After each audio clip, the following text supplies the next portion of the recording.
Olá, Elite Oculta. Acompanho o seu canal há algum tempo e recentemente eu vi alguns vídeos no seu canal falando sobre botijas assombradas. E este relato que eu irei contar aqui não aconteceu comigo, mas sim com a minha mãe. Bem, podem me chamar de Binho. Eu tenho 19 anos de idade e moro na cidade de Louveira, no interior de São Paulo. Mas este fato que irei contar aconteceu em um sítio próximo a uma cidade do interior do sertão de Alagoas. E quem presenciou tudo foi a minha mãe. Ela, inclusive, conta este fato até hoje. A minha mãe nasceu e se criou em um sítio que faz parte de uma cidade do interior de Alagoas. Hoje, ela tem 52 anos de idade. Mas este fato aconteceu quando ela ainda era muito jovem, praticamente dentro da sua adolescência. No sítio onde a minha mãe morava, havia muitas histórias sobre botijas assombradas. E muitas pessoas na época acreditavam fácil nessas histórias. Porém, havia muitas pessoas que acreditavam que as botijas não eram assombradas e sempre iam invadir a propriedade alheia de alguma pessoa que morreu, que possivelmente teria deixado uma botija escondida. Porém, reza a lenda que todas essas pessoas que iriam tentar isso acabaram se arrependendo, pois no meio do caminho encontravam tantas coisas assombradas e sobrenaturais que nunca conseguiam nem sequer encontrar a botija ou terminar de desenterrá-la. Bem, naquela época, o meu avô, que já é falecido, era dono de uma fábrica de queijos e ele lucrava muito com isso. E também era dono de algumas terras naquela região. E por causa disso, quase nada faltava para a minha mãe e os meus tios, que na época ainda eram bem jovens. E ao lado da fazenda do meu avô moravam duas irmãs, já com idades avançadas, e elas eram bem acabadas. Elas eram conhecidas na região por fazer muita caridade e ajudarem muitas pessoas necessitadas. E por causa disso, elas eram muito queridas por todos, inclusive pela família da minha mãe, que tinha uma forte amizade com elas duas. E a minha mãe e uma das minhas tias eram muito amigas delas.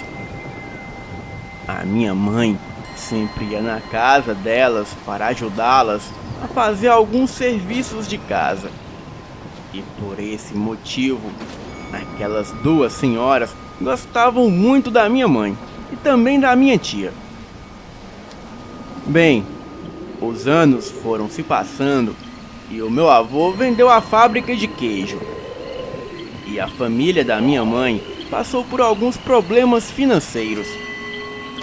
Mas nada faltava na mesa da nossa família, pois a minha mãe e os meus tios nunca passaram fome, pois o meu avô e a minha avó, que já são falecidos, sempre davam o melhor deles para não deixar que isso acontecesse. Bem, com o resto do dinheiro que sobrou, o meu avô conseguiu comprar algumas terras que tinham naquele sítio.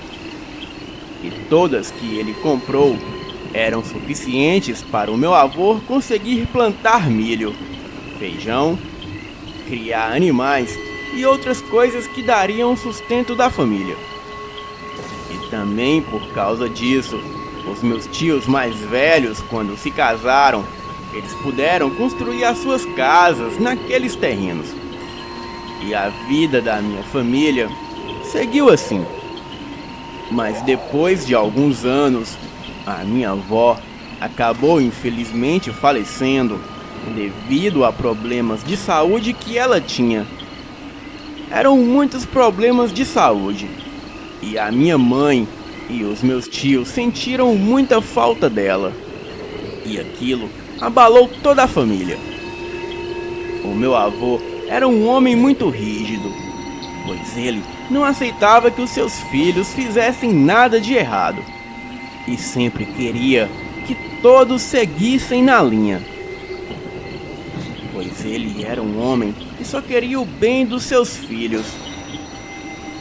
Bem, os anos foram se passando e aquelas senhoras que moravam próximo à fazenda do meu avô também faleceram por problemas de saúde e também de idade avançada. E quando elas faleceram, a casa delas e a propriedade em que elas eram donas ficaram abandonadas, até o meu avô conseguir comprar a propriedade para ele, já que não tinha mais ninguém morando por lá. E também estava tudo abandonado. E neste mesmo dia em que o meu avô comprou a propriedade, a minha mãe, durante a noite, estava em um sono profundo, quando de repente ela acordou com uma daquelas mulheres que morreu, e o espírito dela estava ao lado da cama da minha mãe. E quando a minha mãe abriu os olhos, ela teve o maior susto de sua vida, pois o espírito de uma das falecidas estava ao lado da sua cama. O espírito se materializou da mesma forma daquelas senhoras que morreram. E a minha mãe ficou com muito medo.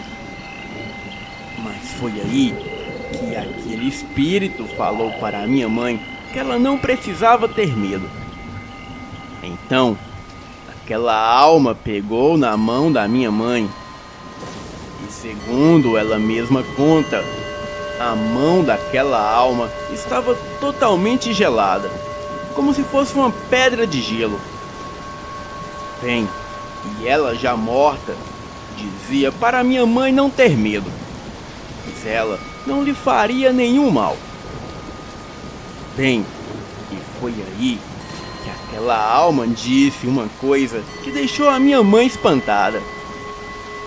Ela disse que embaixo da cisterna, onde ficava a sua propriedade, havia uma botija com algumas coisas valiosas, inclusive até mesmo ouro. Ela dizia que a minha mãe deveria ir até lá desenterrar a botija, pois aquela botija seria da minha mãe e da minha tia. E ninguém além delas duas poderiam colocar a mão naquela botija. E isso é devido quando aquele espírito era reencarnado, ele tinha uma forte amizade com a minha mãe e com a minha tia. E depois de dar o recado, o espírito daquela senhora simplesmente desapareceu.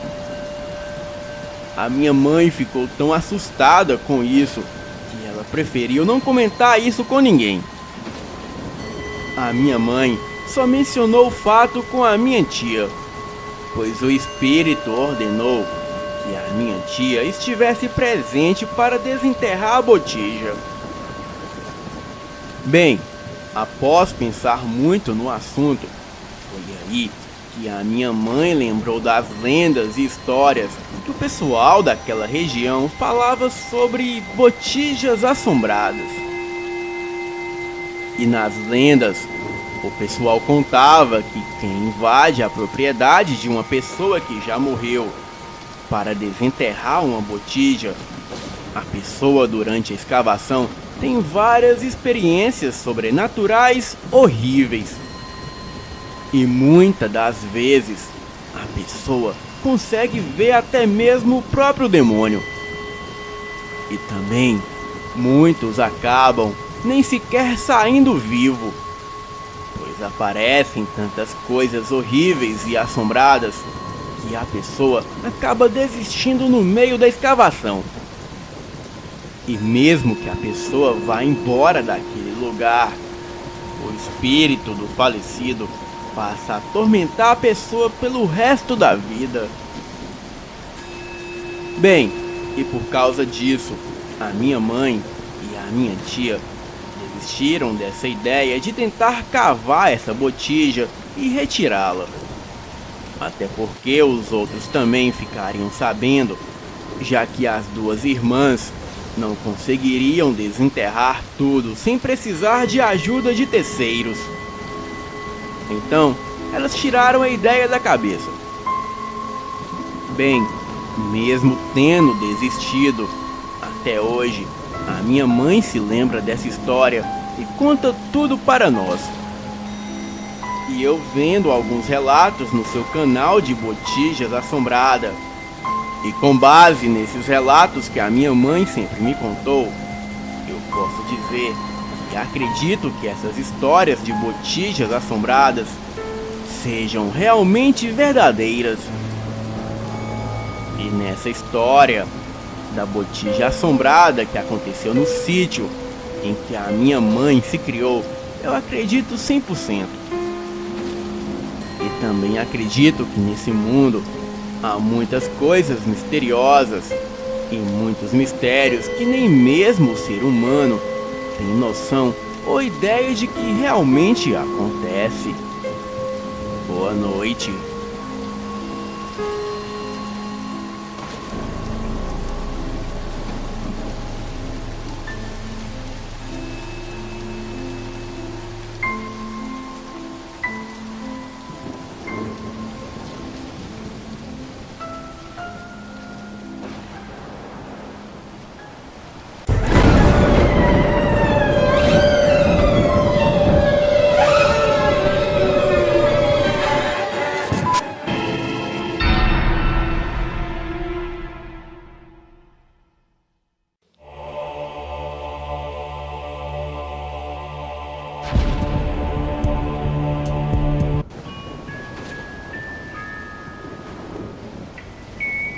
Desta vez seria diferente, eu pensei.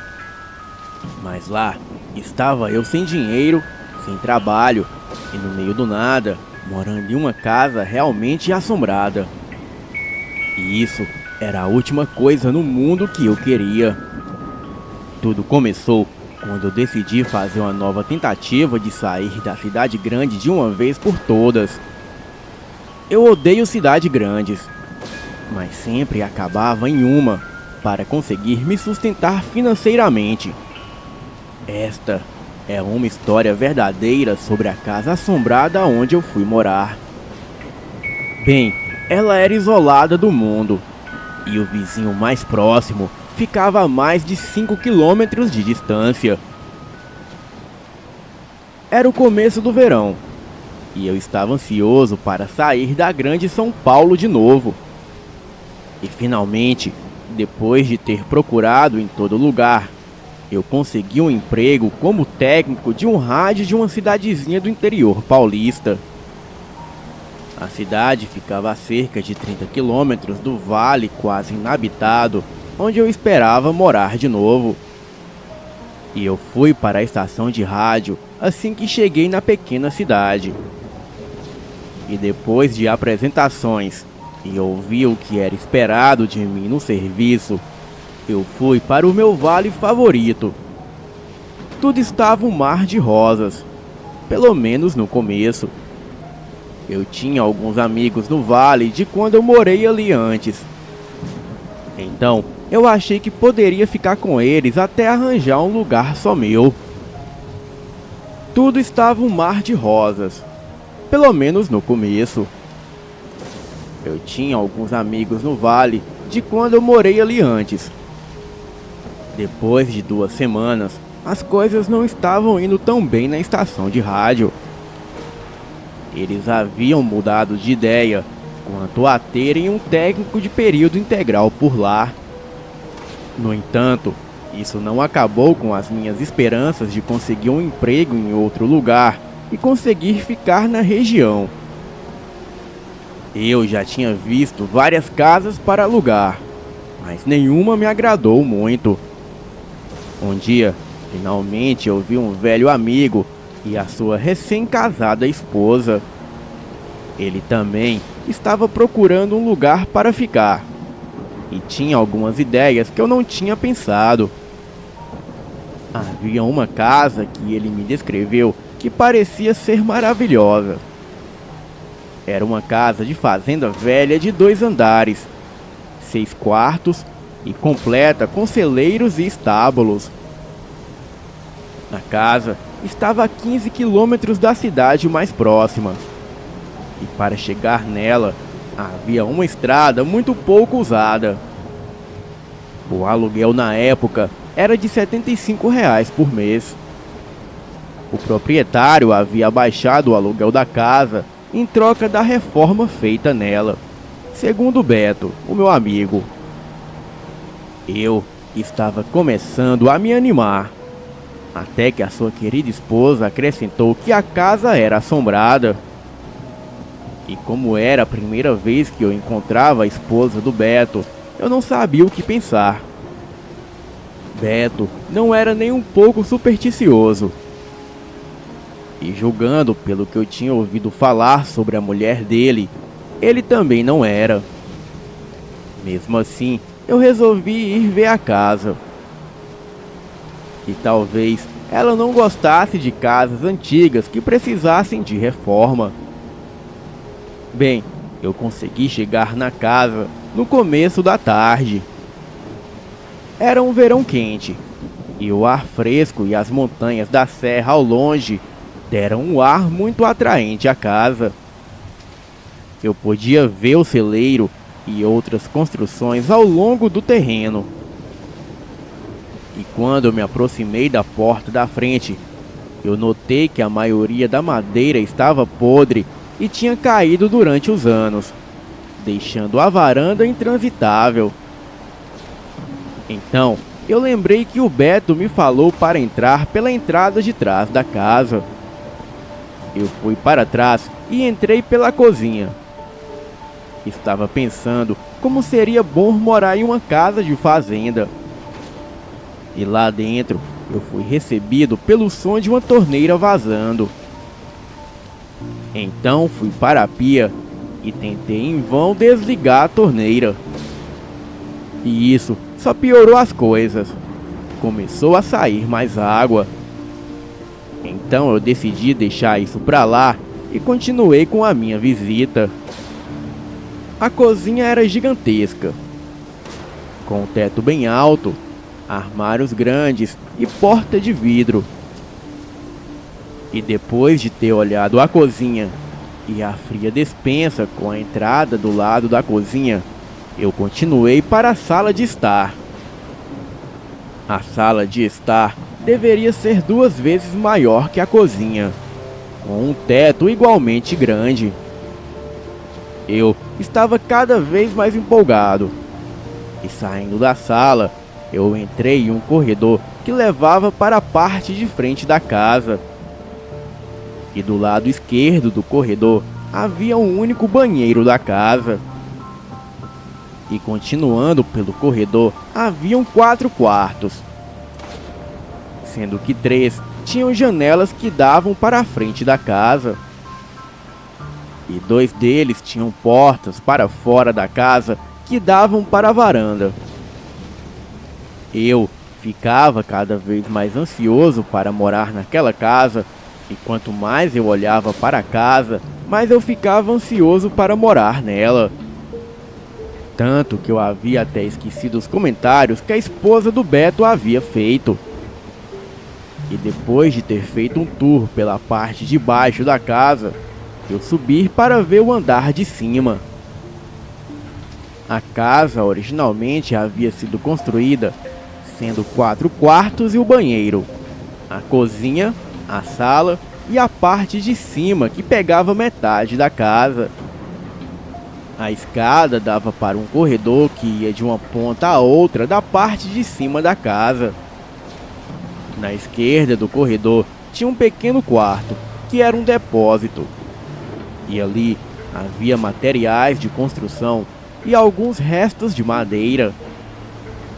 E para a direita havia uma porta que dava para um quarto com porta, maçanetas, janela, lustres, tudo no estilo antigo e meio colonial. Eu estava pensando que era uma casa maravilhosa. E agora eu estava indo em direção do outro quarto, no final do corredor. E o mesmo estava com a porta fechada. E quando eu abri a porta e entrei, eu notei que o quarto tinha sido reformado recentemente, com papel de parede e tudo mais. Então, finalmente começou. Quase que imediatamente quando eu entrei no quarto, eu me senti muito desconfortável. Parecia que a minha cabeça havia parado de funcionar. E apenas alguns momentos olhando a casa, parecia que era um sonho virando realidade. Mas no entanto, antes de entrar neste quarto, eu não sentia nada. Só a impressão que havia alguém me vigiando à minha direita, que era a frente da casa. Eu virei nessa direção e notei que um buraco tinha sido cortado na parede perto do chão e estava coberto por um saco plástico preso com uma fita adesiva na parede. Era provavelmente a entrada para o forro da parte original da casa. Fui até o buraco e tirei o plástico para poder olhar lá dentro.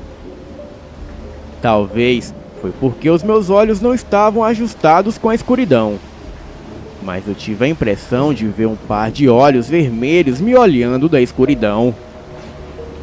E então veio os barulhos, estalos na madeira, como se alguém estivesse vindo do forro na minha direção bem devagar. Eu senti uma sensação estranha, mas parecia que algo estava se mexendo ali dentro. Só que os olhos não estavam mais lá. Eu coloquei a cabeça para dentro e olhei de um lado para o outro, mas só via sombras de madeira da estrutura.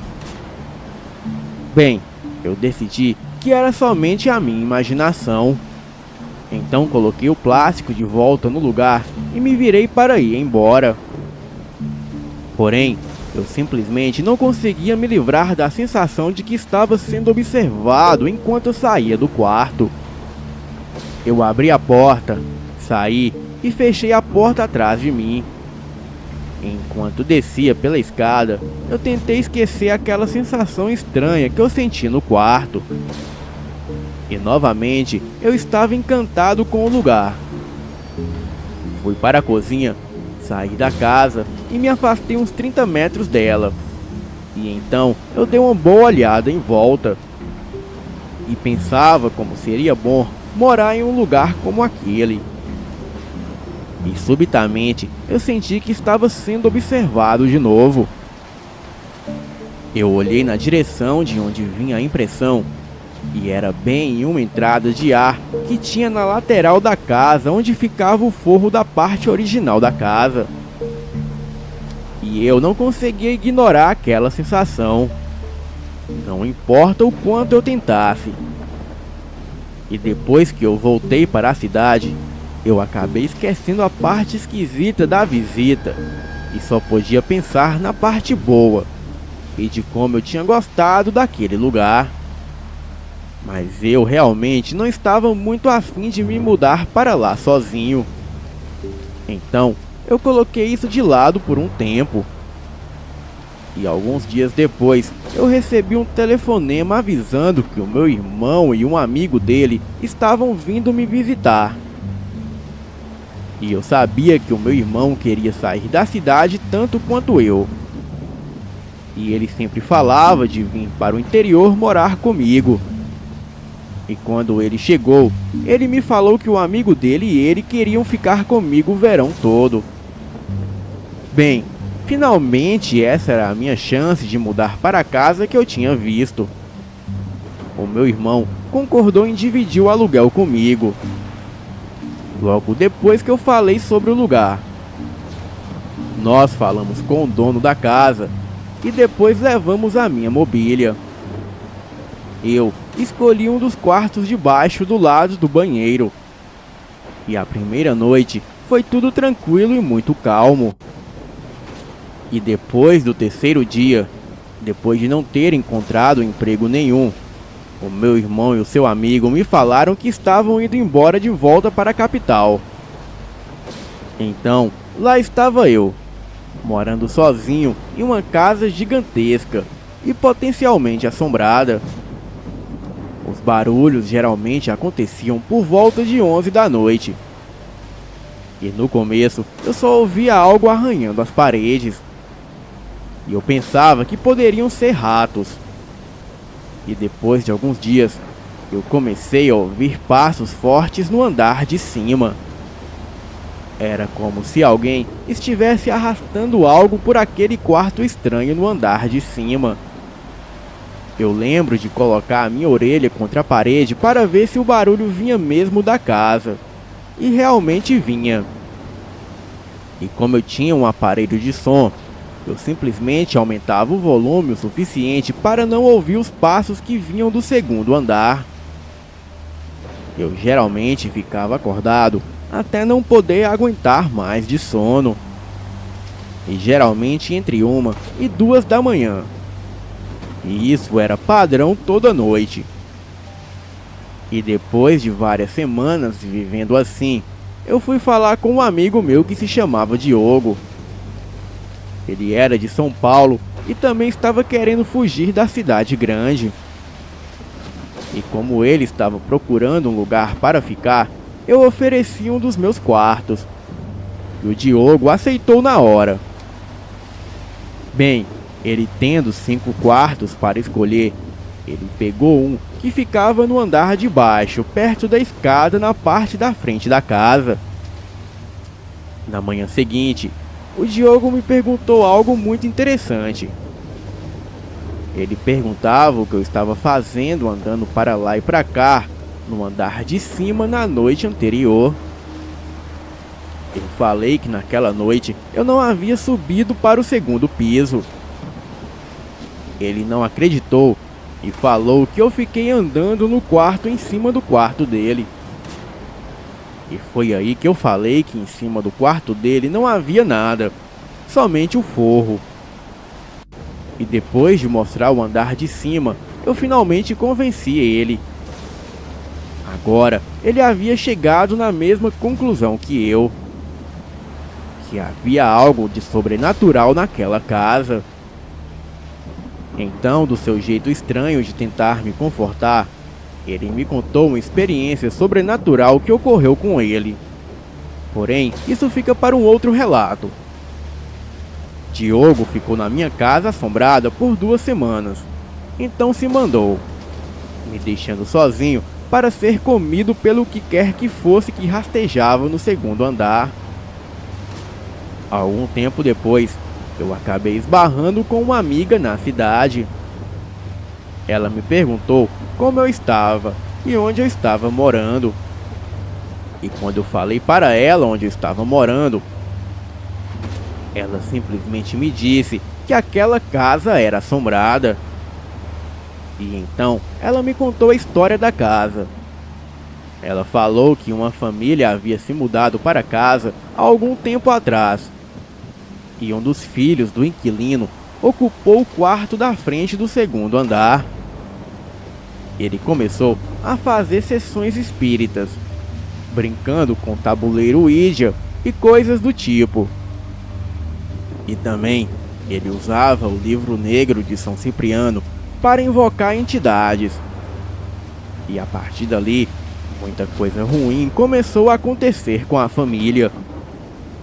Até que em uma certa noite de 31 de outubro, este mesmo filho pegou uma espingarda e matou toda a sua família enquanto todos dormiam. E depois de ser preso pela polícia, este rapaz nunca confessou o crime, pois jurava não ter atirado em sua família, e sim em demônios que eles haviam se transformado. E depois dessa família, outra família se mudou para casa, mas não ficou ali por muito tempo, pois coisas estranhas começaram a acontecer por lá. E o estado em que essa nova família vivia na casa era emocionalmente precário. somente uma sombra do que aquela família já havia sido. Eles estavam cansados e deprimidos. E não aguentando mais as coisas que aconteciam por ali, eles se mudaram. Bem, eu me despedi dessa amiga e voltei para minha casa.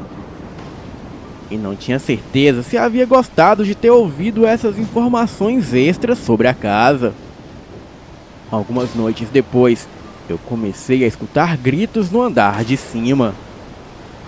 E tudo ali estava uma bagunça.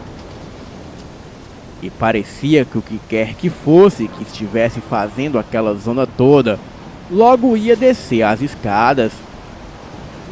Eu estava tão assustado que já estava fazendo planos de por qual janela iria pular e qual roupas levar. E nem o aparelho de som conseguia mascarar os barulhos mais. No entanto, nada se materializou naquela noite. E se eu colocasse tudo o que aconteceu comigo naquela casa, o relato ficaria gigantesco. No entanto, teve uma noite que eu nunca mais vou esquecer. A única tomada de telefone que tinha na casa estava na sala de estar, que ficava embaixo daquele quarto. E naquela noite eu estava esperando o telefonema de alguns amigos que estavam para chegar. Então eu esperei o dia inteiro pela ligação. E à noite, depois das 11, os barulhos começaram eventualmente. Eu havia me acomodado na cama para sobreviver à noite como sempre. E foi quando o telefone começou a tocar. O som do telefone me assustou, para não dizer coisa pior. O som dele era quase inaudível devido ao barulho do quarto em cima da sala. Eu me levantei e fui para o corredor escuro e acendi a luz. E quando eu cheguei na sala de estar, logo atendi o telefone. E realmente eram os meus amigos ligando. Eu tentei parecer calmo, mas o tempo inteiro enquanto eu estava no telefone, eu podia ouvir os passos no quarto de cima. A todo segundo eu esperava ver algo correndo escadaria abaixo, mas nada aconteceu. E até o meu amigo no telefone percebeu que havia algo de errado. E como já era de se esperar, eu nunca consegui um emprego estável. Então, eu fui forçado a me mudar e voltar para São Paulo. Coloquei toda a minha mobília em um dos quartos da frente com a permissão do dono da casa e me mandei de lá. E depois de vários meses, quando eu fui voltar para pegar as minhas coisas, eu perguntei para o atual inquilino se ele estava gostando da casa. Ele era um policial militar aposentado. E ele falou que estava sim, gostando da casa. Mas demorou um pouquinho para ele pegar confiança em mim e logo desabafar. Ele eventualmente me contou que numa noite ele ouviu um barulho no andar de cima e viu que evidentemente alguém tinha entrado na casa, no quarto da frente, e estava praticamente destruindo ele. Embora alguém escalar uma parede lisa e entrar pela janela do segundo andar fosse quase impossível. Ele me contou que pegou a lanterna, a arma carregada e subiu para ver quem era. E assim que ele abriu a porta, o barulho parou imediatamente. Ele olhou o quarto e estava completamente vazio, com a janela fechada e trancada por dentro. Então ele foi dar uma olhada no forro pelo buraco. Ele entrou lá dentro e foi de uma ponta a outra e nada viu. E assim que ele voltou para o quarto, deu mais uma examinada. Então, ele chegou na mesma conclusão que eu havia chegado. A casa era realmente assombrada. Então, ele me falou que em uma noite, já era tarde, e ele estava vendo TV na sala. E ele e a sua mulher viram uma aparição. Uma névoa com o formato de uma pessoa, mas nada muito definido. Aquilo desceu a escada, passou por eles indo na direção da frente da casa. E aí entrou para um dos quartos. Ele correu e foi ver o quarto. Porém, não havia mais nada ali. E a partir daquela noite, se tornou muito frequente ele ouvir risadas de criança pela casa. E teve até uma noite que ele foi acordado com vários disparos de arma. Porém, quando ele foi ver, não era absolutamente nada. Bem, eu só voltei lá 2 anos mais tarde. E depois de ter falado a história para uns amigos no carro, enquanto estava passando pelo vale, nós fomos para uma das cidades que tinha por lá. Paramos em um supermercado para comprar comida e fomos ver a casa. Era por volta de 7 horas da noite. E quando nós chegamos, fomos para a porta de trás. E eu vi que não havia mais ninguém morando na casa. Uma das pessoas que estava com a gente era uma mulher muito religiosa. Ela era do terreiro de Umbanda. Colocou a mão na porta e começou a rezar. E daí, todos nós ouvimos quando os pratos, panelas e a mesa da cozinha começaram a vibrar e a chacoalhar. E logo depois foram as janelas e a porta que começaram a tremer junto com o resto que já estava tremendo. Nós, muito assustados, voltamos correndo para o carro. E quando chegamos lá, havia uma substância viscosa na maçaneta do carro que não estava lá quando paramos na cidade há apenas alguns minutos atrás. Bem, não precisa nem dizer que eu nunca mais cheguei perto daquela casa. Boa noite.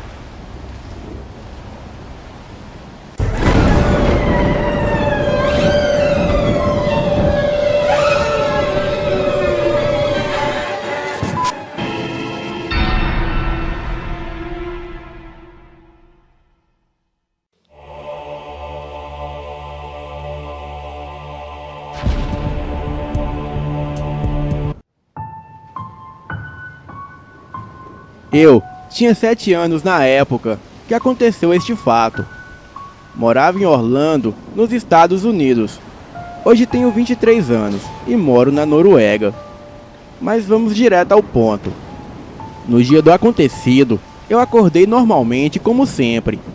Estava feliz, pois não teria aula no dia. Então, decidi chamar alguns primos para brincarmos de detetive na mata. Nós sempre fazíamos isso aos sábados. Começamos a brincar normalmente. Nos divertimos tanto que nem demos conta que já eram quase 7h40 da noite. Então, decidimos catar as nossas coisas e ir embora. Quando chegamos na metade do caminho, escutamos uma pessoa falando com alguém. Então, decidimos nos esconder, pois não sabíamos quem era. Daí, o meu primo mais velho falou para que subíssemos na árvore. E assim fizemos, subimos na árvore. Mas o meu primo disse para esperarmos um pouco, que ele já voltava. Tentamos falar para ele não ir, mas ele foi. E quando eu fui descer da árvore, o meu outro primo disse para não ir e me segurou. Ele dizia que se eu descesse da árvore, ele iria gritar para que o outro homem nos visse. Então fiquei lá em cima e vi o meu primo mais velho agachado, bem próximo de onde o homem estava. Após alguns minutos, vimos aquele homem tirar suas roupas e se tacar no chão. Começou a cantar uma música que nunca ouvi antes. Daí, o homem desapareceu num piscar de olhos. E do lado do meu primo, um pouco atrás dele, apareceu uma sombra negra muito parecida com um homem que acabara de desaparecer. Então, no piscar de olhos, o meu primo desapareceu. Ficamos procurando ele, mas não o encontrávamos. Depois de reparar bem em volta de onde ele estava, notamos que aquela sombra negra o envolvia. E era por isso que não estávamos vendo ele. O meu primo saiu de dentro daquela sombra e veio caminhando em direção à árvore em que estávamos. Mas aquela sombra continuou a segui-lo. E ele parecia não ter percebido nada. Nós logo gritamos para ele: "Cuidado, primo, atrás de você!" Ele olha para trás e vê aquele espectro ao seu encalço. Ele, apavorado, tenta correr, mas aquela coisa pega uma de suas pernas e o puxa para trás de uma árvore. Rapidamente, eu pulei da árvore, indo na direção que aquela coisa levou meu primo. Mas após chegar, ele já não estava mais lá. Aquela coisa havia sumido com meu primo. Eu e o meu primo mais novo pegamos as nossas coisas e corremos para casa, para chamar os nossos pais. E quando chegamos lá, eles já estavam preocupados. A primeira coisa que perguntaram era onde estava o nosso primo. Então, falamos que o homem de preto o pegou e o levou para dentro da mata. Eles perguntaram que homem era este. Daí, o meu pai se lembrou de uma história da sua infância que havia acontecido com o meu avô, já falecido. Ele também havia presenciado um amigo sendo raptado por uma sombra e levado para dentro da mata. Ele disse que se entrássemos na mata para procurar o nosso primo seria inútil, pois não o encontraríamos. Pois para o encontrar, tínhamos que levar uma galinha e um bilhete. E neste bilhete, escrito que aceitasse aquela galinha como desculpa por espiar aquela sombra quando aquilo estava vagando pela mata. Meu pai e os meus tios foram em direção à mata. E chegando lá, amarraram um bilhete no peito da galinha e deram 3 batidas na árvore, chamando aquele espectro. Após 5 minutos, a mata começou a ficar agitada, como se uma tempestade estivesse próximo. E do lado direito, onde a galinha estava presa, um vulto muito maior que o outro se aproximou da galinha. E quando chegou a alguns centímetros dela, aquela sombra tomou uma forma de um homem ou monstro. E aquilo tinha uns 3,5 metros de altura. Pegou a galinha e o bilhete. Aquela sombra abriu a sua enorme boca e em seguida engoliu a galinha com apenas uma bocada. Imediatamente a galinha desapareceu e aquele espectro foi embora. Eu comecei a chorar, achando que o meu primo nunca mais voltaria. Daí, aquela sombra começou a se afastar novamente para dentro da mata. Aquilo fazia uns ruídos estranhos. E foi quando aquela coisa disse: "Nunca mais atrapalhe, pois não irei ser misericordioso novamente." Pegamos o meu primo e fomos embora correndo. Chegando lá, perguntamos a ele o que aconteceu. E ele disse que quando tentou correr, sentiu alguma coisa o pegando pela perna e o arrastando para trás da árvore. E quando ele fechou o olho, não estava mais na mata. Estava em um lugar vermelho como fogo. Porém, ele não sentia calor e nem nada. Apenas via o lugar vermelho como se estivesse pegando fogo. Apesar de ter passado apenas poucos minutos que ele ficou na mata, ele jura ter passado vários dias naquele lugar. Boa noite.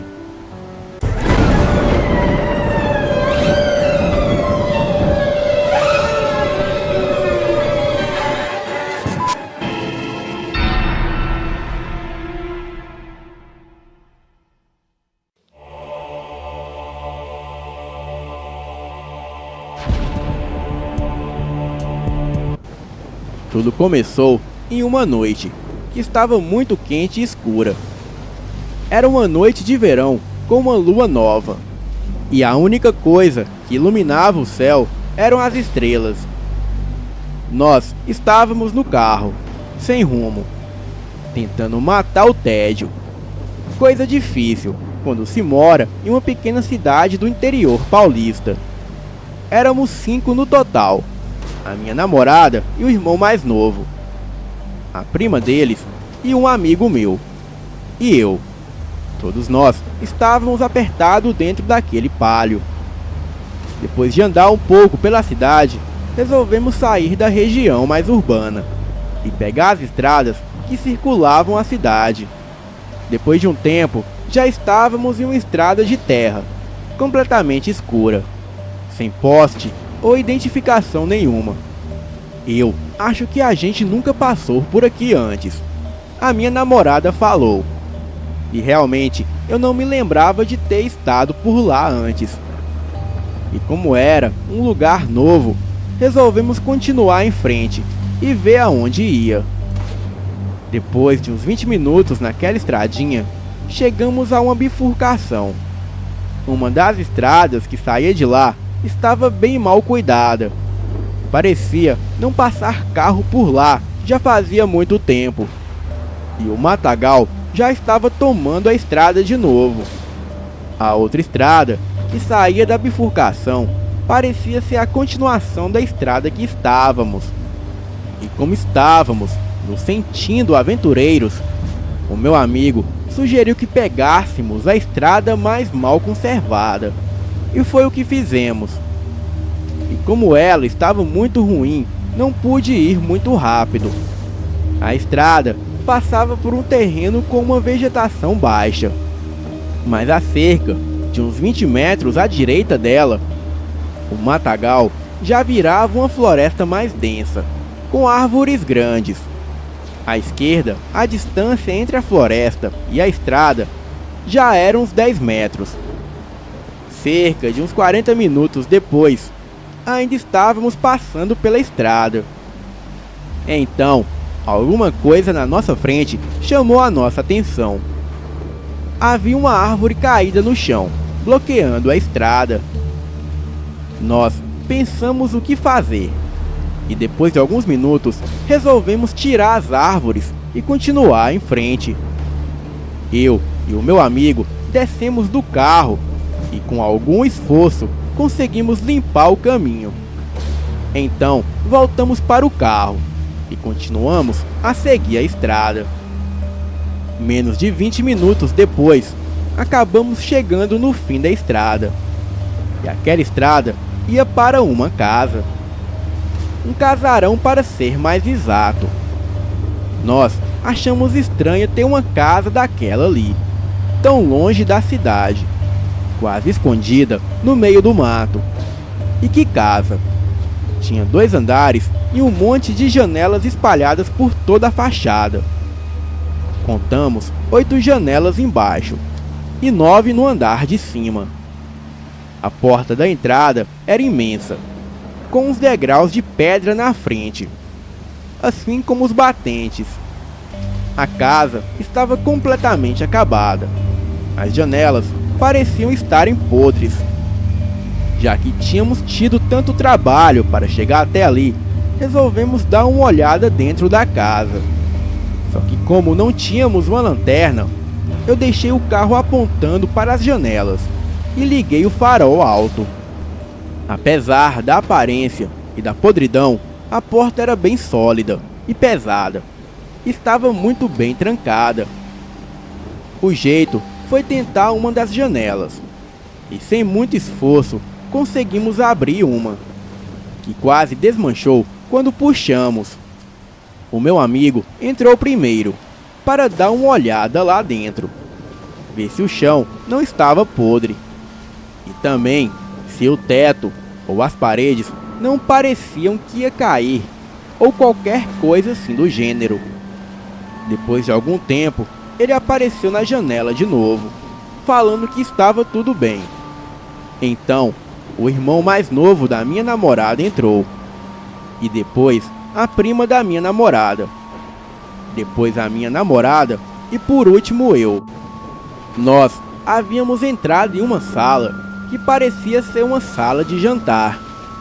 Ela estava quase vazia, a não ser por umas cadeiras velhas de madeira jogadas em um canto.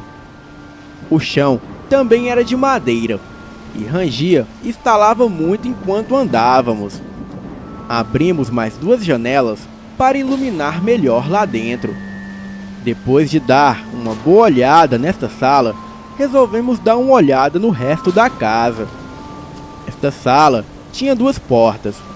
Uma porta dupla à direita, que ia para a outra sala, onde estava a porta de entrada, e uma porta menor à frente, que levava para a cozinha. Nós fomos pela porta dupla, indo parar em uma sala muito grande, a sala de entrada. Esta sala tinha a porta de entrada à nossa direita, e uma escada à esquerda, que levava ao segundo andar. Mas a escada estava completamente podre e quebrada, o que impedia que subíssemos para o segundo andar. Nós abrimos algumas das janelas para iluminar essa sala também. Estávamos apenas conversando e andando pela sala, quando o irmão da minha namorada falou que escutou um barulho vindo do andar de cima. Pensamos que ele queria simplesmente assustar a gente. Mas foi aí que todos nós ouvimos o barulho. Era o mesmo barulho que o chão fazia quando a gente pisava nele. Deve ser o barulho da casa acertando, o meu amigo falou. É só a casa estalando, ela já está velha. Então ouvimos o som de novo, e de novo. Pareciam passos em algum lugar lá de cima. Não dava para dizer direito de onde vinham. Então nos aproximamos da escada para tentar ver se conseguia ouvir alguma coisa lá de cima. E daí escutamos o som de novo. Foram 3 passos e de repente parou. O irmão da minha namorada falou: "Será que tem alguém lá em cima?" Ninguém respondeu. Nós ouvimos um grito estridente, mas não estava vindo lá de cima, e sim da janela. Era a prima da minha namorada. Enquanto nós fomos ver a escada, ela ficou na janela, olhando lá fora. Ela veio correndo na nossa direção e começou a falar que tinha alguém do lado do carro. Quando ela falou isso, eu senti o meu sangue esfriar e todos os pelos do meu corpo se arrepiarem. A minha namorada grudou em mim e tremia toda. "Você tem certeza que viu alguém do lado do carro?" O meu amigo perguntou. "Tenho, eu vi." Eu não vi de onde veio, mas estava parado do lado da porta do passageiro. Ninguém estava com a mínima coragem de ir ver se realmente tinha alguém lá. Mas foi aí que as luzes do farol do carro começaram a ficar fracas. "O que é isso? O que está acontecendo?" O irmão da minha namorada perguntou. "Acho que a bateria do carro está acabando." Eu respondi. A minha namorada começou a apertar a minha mão e a chorar, falando que aquilo não era hora para a bateria do carro acabar. Todos nós estávamos com medo. Alguns segundos depois, a luz do farol do carro apagou completamente. Nós 5 ficamos no mais completo silêncio. Então, o meu amigo falou: "Alguém vai ter que ir lá no carro ver o que aconteceu, ou pelo menos ligar ele." É claro que este alguém era eu. Algum tempo depois, eu resolvi que não tinha outro jeito. Eu ia ter que ir lá fora mesmo, no escuro. Falei que eu ia, e que era para eles ficarem onde estavam. Tentei fazer o mínimo de barulho possível, até chegar na janela. Mesmo com os olhos acostumados com a escuridão, eu não conseguia ver nada. Só uma sombra mais escura, que eu esperava ser o carro. Pulei a janela e fui devagar, segurando a chave do carro. Quando cheguei no veículo, abri a porta e a luz interna acendeu. Eu achei isso estranho, já que se a bateria tivesse acabado, a luz de dentro do carro não acenderia. Vi que o farol estava desligado. Daí eu senti aquele arrepio subir a coluna de novo. Apesar do carro estar destrancado, não ouvimos a porta abrir ou fechar. E como é que alguém ia conseguir desligar o farol sem abrir a porta?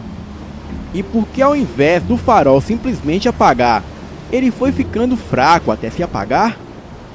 Acendi o farol, e antes que eu pudesse pensar no que estava acontecendo, o resto do pessoal saiu voando pela janela da casa, berrando de pavor.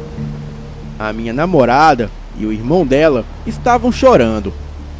A prima deles estava com uma cara de completo pavor. E o meu amigo estava mais branco que uma vela. Eles praticamente se jogaram para dentro do carro e começaram a gritar para eu trancar as portas e acelerar o carro. Sem entender nada, mas já completamente apavorado, foi exatamente o que eu fiz. Foi um alívio quando o carro pegou de primeira. Fiz a volta e disparamos pela estrada de novo. Eu perguntava o que havia acontecido, mas a minha namorada só estava tentando acalmar o irmão dela, que estava chorando, assim como ela. A prima deles estava muda, e o meu amigo só falava para eu não parar, para continuar em frente. Quando todos já estavam começando a ficar mais calmos de novo, a minha namorada e o irmão dela já tinham parado de chorar. A prima deles já estava falando. Eu virei para o meu amigo que estava no banco de trás e perguntei o que havia acontecido. E quando eu estava olhando para trás, a minha namorada que estava no banco do meu lado berrou: "Para!" Com um susto, eu sentei o pé no freio. O carro derrapou um pouco, mas parou. Todo mundo dentro dele voou para a frente. Quando nos arrumamos dentro do carro de novo, eu olhei para a minha namorada e perguntei o que era. Então, eu vi que ela estava chorando de novo, apontando o dedo para a frente. A mão dela tremia. Daí, eu vi o que era. A estrada estava cheia de árvores de novo, tapando o caminho. "Vocês não tinham tirado as árvores do caminho?" A prima da minha namorada perguntou. Eu falei que sim, que a gente tinha tirado. Isso foi o suficiente para o irmão da minha namorada começar a chorar de novo. Eu comecei a olhar em volta, para ver se via alguém ou alguma coisa. Depois de um tempo, eu olhei para o meu amigo e falei: "A gente vai ter que sair para limpar a estrada. Não tem outro jeito." Ele dizia para que eu passasse com o carro por cima das árvores. Mas se eu fosse com tudo, o carro iria bater nos troncos ou iria ficar preso. E a gente não ia sair dali. E provavelmente iria furar o pneu. E até mesmo arrebentar alguma coisa no carro. A única opção seria a gente limpar a estrada. Depois de um tempo em silêncio, ele concordou. Nós dois saímos e fomos em direção às árvores tombadas no chão. A minha namorada fechou a porta do carro e as trancou, ainda por cima com a chave dentro do veículo. Desta vez tinha muito mais árvores do que antes. Com muito cuidado e prestando atenção em tudo em volta, nós começamos a arrastar as árvores para fora do caminho. Quando finalmente limpamos o caminho, olhamos um para o outro, com um olhar no rosto que dizia: "Vamos embora daqui." Quando estávamos voltando para o carro, nós ouvimos um barulho no mato. Paramos onde estávamos e olhamos à nossa esquerda. Não dava para ver nada, ainda mais com o farol do carro na nossa cara. Então, de repente, alguns passarinhos saíram voando de onde o barulho estava vindo. Isto foi o suficiente para nós dispararmos em direção ao carro. O pior foi que quando chegamos lá, ninguém queria abrir a porta para a gente. A gente ficou batendo na janela, mas o pessoal de dentro do carro só estava chorando e berrando. Eu e o meu amigo estávamos quase entrando em pânico. Ele já estava procurando uma pedra para quebrar a janela para entrar no carro, quando a prima da minha namorada finalmente destrancou a porta. O meu amigo entrou pela porta do motorista mesmo e se jogou no banco de trás. E eu fui atrás dele. Mal sentei no banco e já meti o pé no acelerador. A porta fechou com o carro disparando. Mas apesar da velocidade com que a gente saiu, ainda conseguimos ver saindo do meio do mato uma sombra de um espectro negro com formato humano. E aquilo era muito alto. Parecia ter mais ou menos 3,5 metros de altura. A minha namorada e a corajosa família dela se desesperaram quando viram aquilo e começaram a chorar, feito bebê assustado. Desde aquele ponto até chegar na estrada de terra, eu não diminuí a velocidade. Estava indo com o pé no fundo. O carro estava pulando mais que boi bravo, naquela estrada esburacada e mal conservada. Quando chegamos na estrada de terra, melhor conservada, eu entrei com tudo e também não diminuí a velocidade. Chegando na estrada de asfalto, já estávamos um pouco mais calmos e eu finalmente relaxei o pé no acelerador. Ninguém falou nada até que chegamos na cidade. Quando chegamos, fomos direto para a casa da minha namorada. E os pais dela tinham saído. Enquanto ela, o irmão dela e a prima deles estavam na casa, eu puxei o meu amigo para o canto e perguntei o que tinha acontecido dentro da casa para eles saírem correndo daquele jeito. Ele falou que quando eu estava lá fora no carro, eles ouviram mais alguns passos no andar de cima e ficaram prestando atenção se conseguiam descobrir o que era. Quando de repente veio um som do topo da escada, como se alguém estivesse segurando a respiração e a soltasse de repente. Ele falou que depois disso veio um cheiro de podridão, como se tivesse algum bicho morto lá há mais de uma semana.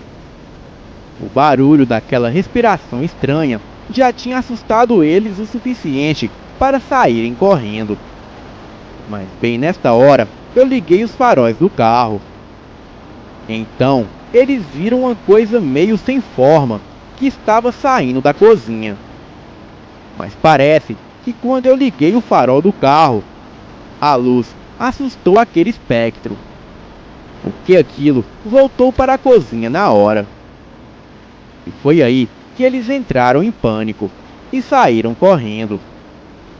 Ele falou que não deu para ver direito o que era. Eles praticamente viram uma mancha preta voltando para a cozinha. Até hoje eu não sei o que foi que a gente esbarrou. O irmão da minha namorada tem pesadelos com aquela noite até hoje e não gosta nem um pouco de falar no assunto. A minha namorada fica muito brava se eu tento fazer ela falar algo sobre aquela noite. A prima deles é a única que fala alguma coisa, mas também não gosta muito de falar no assunto. Eu sei que além do susto todo que a gente tomou, a suspensão do meu carro ficou completamente arruinada depois da nossa fuga. Eu tive que mandar refazer ela toda. Nunca mais voltei para aquele lugar. e nunca mais quero voltar. Às vezes me perguntam onde é que fica, porque ninguém acredita na minha história, mas eu não falo. Se aquelas estradas estavam bloqueadas, deve ser por um bom motivo.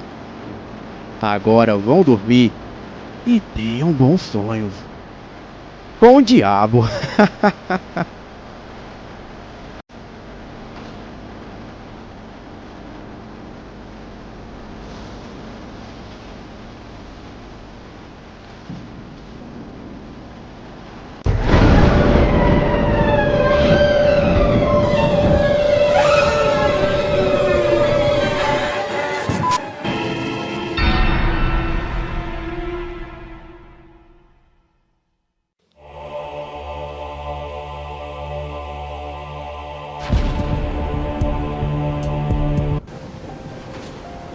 Bom, essa história aconteceu comigo quando morava em Socorro, em São Paulo, no bairro Camanducaia do Meio, no ano de 1994, o ano da Copa.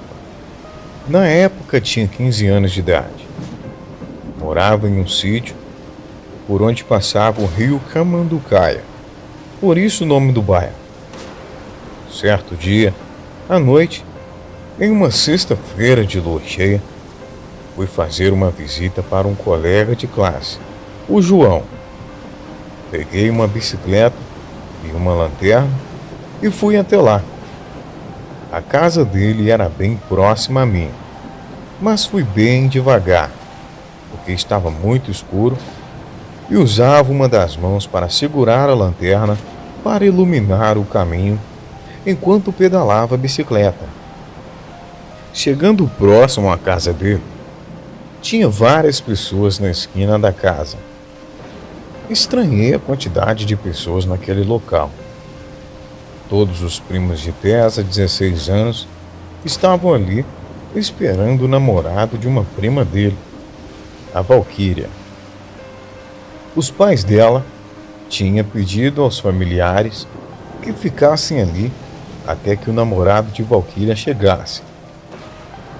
Ele tinha 18 anos e tinha acabado de comprar uma moto e todos estavam preocupados com a demora dele em chegar ali no local, já que ele morava na cidade vizinha.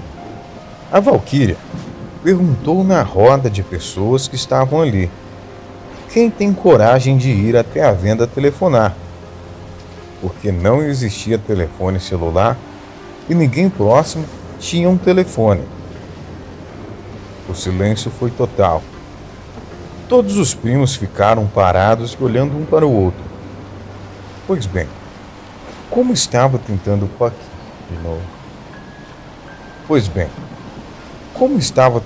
paquerar a irmã de Valquíria, a Fatinha, me ofereci para ir até a Camanducaia de baixo, ir até uma venda, ligar para o namorado da Valquíria e descobrir o que aconteceu com o Ricardo. Esse que era o nome dele. Todos ali ficaram olhando para a minha cara com um olhar de espanto. O João, que era mais próximo a mim, perguntou: tem mesmo coragem? Como vai passar pela ponte? Eu repliquei: o que tem na ponte? Faziam poucos meses que morava no interior. Antes disso eu morava em São Paulo, capital. Bom, ninguém respondeu e ficaram todos rindo. Peguei o número do telefone e algumas moedas, porque o telefone da venda era aquele, com visor digital, e se pagava por 1 minuto de ligação. Você ligava e dava 1 minuto. Era um preço, 2 minutos era outro, e assim por diante. Fui bem devagar, porque minha bicicleta era uma Caloi Aro 12. Aquelas bicicletas de corrida com pneus bem finos, não apropriada para andar em estradas de terra, ainda mais com cascalhos e pedras no caminho, além de que estava segurando uma lanterna em uma das mãos. A distância, imagino que seriam de uns 6 quilômetros da casa do João até a venda. na Camanducaia de baixo. No caminho, tinha que passar ao lado de uma igreja com uma cruz enorme na porta. Ela fica ao lado de uma ponte por onde passa o rio por baixo. Chegando na porta da igreja, já comecei a ficar com medo. Mas alguns metros à frente, em uma curva a tal ponte, parei alguns instantes no meio da ponte e com a lanterna iluminei as margens do rio e algumas pedras por onde a água passava. E não vi e nem ouvi nada de estranho. Só o barulho da água passava por ali. Pensei comigo. Eles estavam querendo brincar comigo. Só pode. E continuei o meu caminho até a venda. Chegando lá, liguei para o Ricardo e disse que a Valquíria estava esperando ele, lá na esquina da casa dela. Dei o recado e comecei o caminho de volta. Na volta, minha lanterna começou a falhar devido à trepidação do caminho. Foi falhando, até que não ligou mais. Fiquei no escuro no meio de uma estrada de terra. Na hora eu fiquei com muito medo. Mas continuei meu caminho de bicicleta por aquele caminho cheio de pedras. Um pouco antes de chegar na tal ponte, o pneu da bicicleta furou. Passei a ter mais medo ainda, mas desmontei da bicicleta e fui empurrando seguindo o caminho.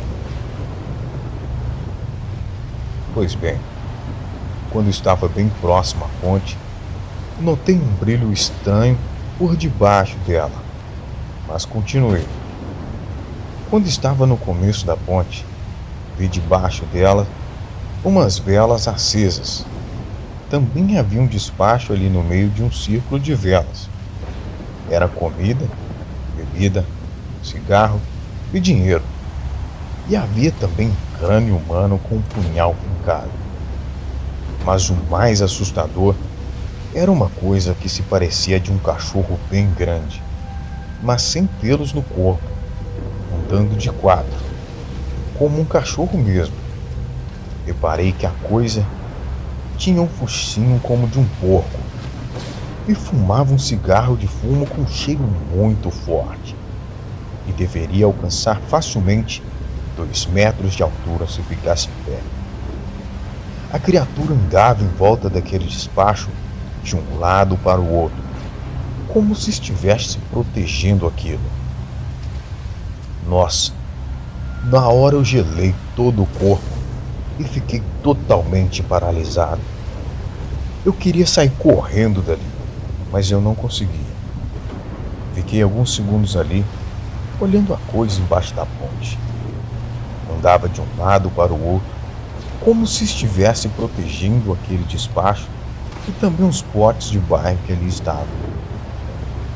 Só escutava um barulho de um rosnado e um barulho do capim, que era aqueles mais grossos quebrando, porque a coisa andava de um lado para o outro, como se fosse um sentinela. Não tinha outro caminho para chegar em casa. Tinha que passar pela ponte e eu tinha que tomar coragem a seguir. Voltou a força nas pernas e prossegui com a bicicleta, mas sem olhar para baixo. Como era bem na curva, teria que passar bem ao lado da coisa. Quando estava bem ao lado da entrada que levava para baixo da ponte, comecei a ouvir estalos de galho quebrando, como se a coisa estivesse chegando próximo. De repente, a coisa sai da mata e dá um rosnado tão grande, mas tão grande, que saí correndo a toda velocidade empurrando a bicicleta, sem olhar para trás. Minhas canelas batiam nos pedais e foram cortando, mas na hora eu nem senti dor de tanta adrenalina que eu tinha no sangue. Cheguei na esquina próxima à casa do João, sem fôlego e com as canelas sangrando. Parei ali e fiquei tomando fôlego. Todos estavam olhando para mim. Contei toda a história da lanterna, bicicleta e da ponte. Mas, para minha surpresa, ninguém disse uma palavra. Poderiam ter dito que era um mentiroso ou estava brincando, mas não. Ficaram em silêncio absoluto. Até que a Valquíria quebrou o silêncio me perguntando sobre o recado. E eu disse a ela que consegui telefonar e tal. E todos ali começaram a conversar, perguntando da lanterna e da bicicleta, mas ninguém perguntava da ponte.